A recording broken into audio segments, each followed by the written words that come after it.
How to measure square footage and why it matters. Why do two homes with the same number of bedrooms and bathrooms have different prices?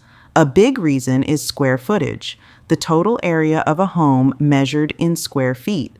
Larger homes usually cost more, and square footage affects pricing, renovation estimates, and property taxes. What counts as square footage? Square footage includes the livable spaces like living rooms, bedrooms, and kitchens. It excludes areas such as patios, porches, and detached sheds. To measure correctly, 1. Measure each room's length and width. 2. Multiply to find each room's area. 12 feet by 15 feet equals 180 square feet. 3. Add the square footage of all livable spaces. Why it matters. Pricing homes. Buyers compare properties by price per square foot. Renovations. Accurate measurements help plan flooring, paint, and materials. Zoning and permits.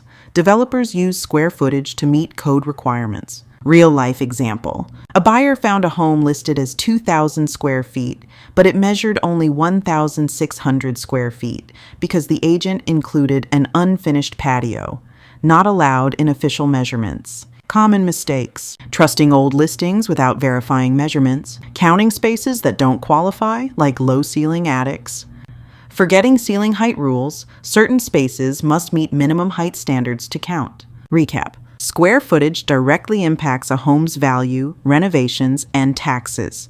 Always measure carefully and only include livable, qualifying areas. When buying or remodeling, bring a tape measure and double check.